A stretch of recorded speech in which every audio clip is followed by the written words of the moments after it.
21st, 2012. We are playing at Jaime's Vintage Records. It's National Record Store Day, so we are fortunate to be playing in the lineup of musicians. We're on in just a little while. Sit in your chair with a tight grip on your hand, praying hard to the one who you think might understand it. What do you say when your life has gone away? And who do you love when it's all you're thinking of?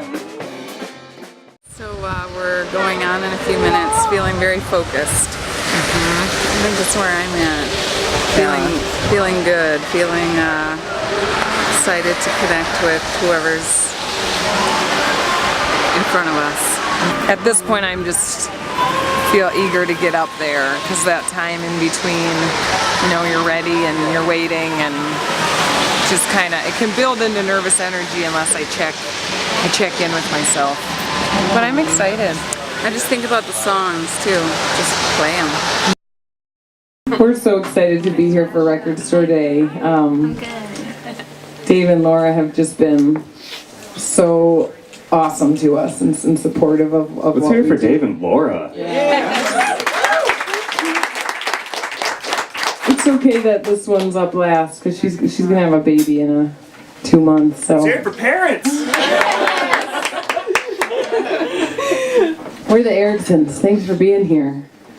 We were born in Minneapolis and then moved to La Crosse when our dad got a job there.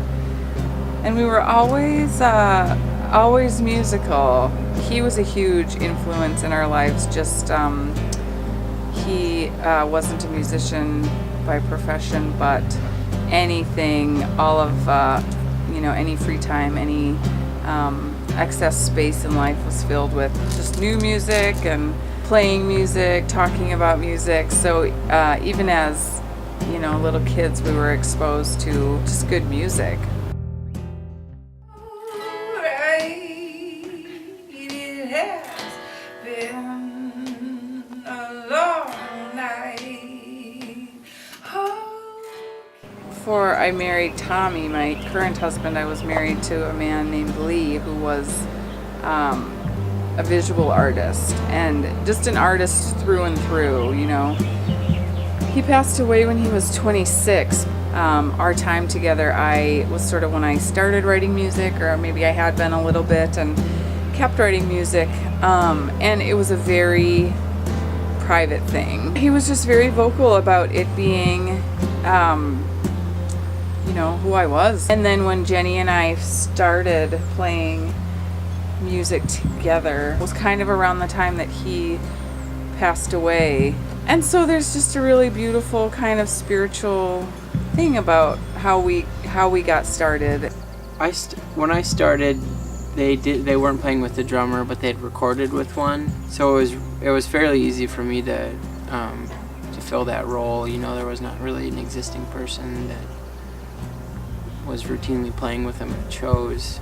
I think it kind of came together naturally, just that because Jenny and I were seeing each other, and I played drums, and she was like, at first she said, "You can never play drums with us," but then it just became the obvious choice, and I was excited to be asked to play with them. If you be my dove, if you be my dove. My relationship with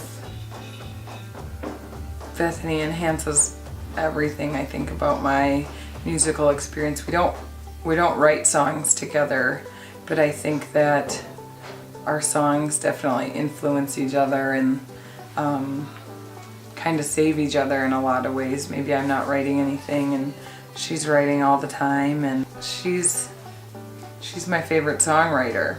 So it's incredible to work with someone and be with someone who I respect so much musically, and I just believe in it 100%.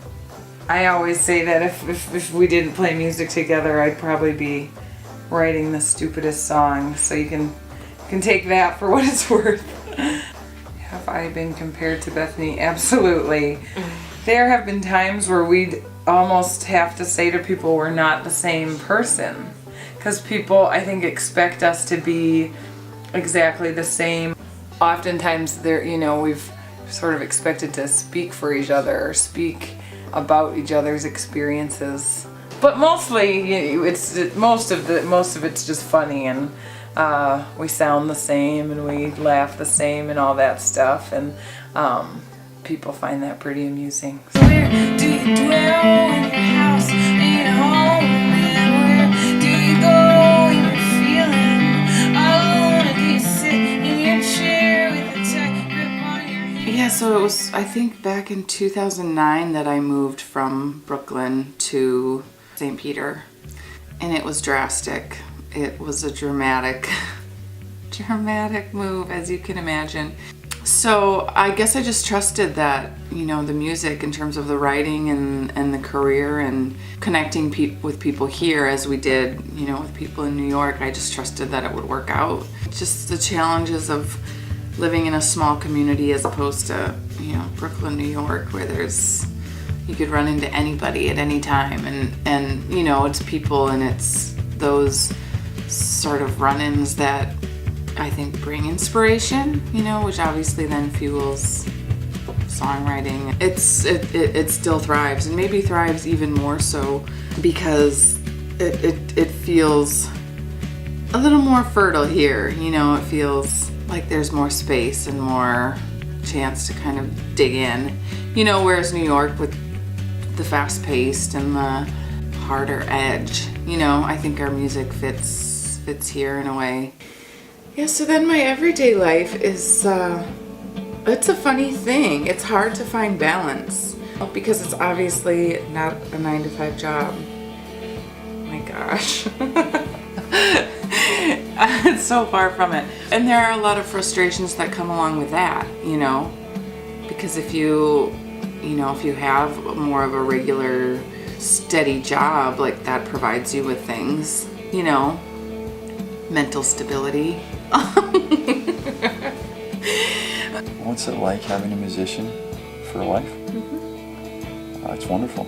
I think the best way to answer it is it's really a part of life that I never anticipated or expected. It's who she is, and it's who I fell in love with, and just a huge part of what we dedicate our life to. Their music and her work on it is just really, really special to have built into our everyday life and our relationship.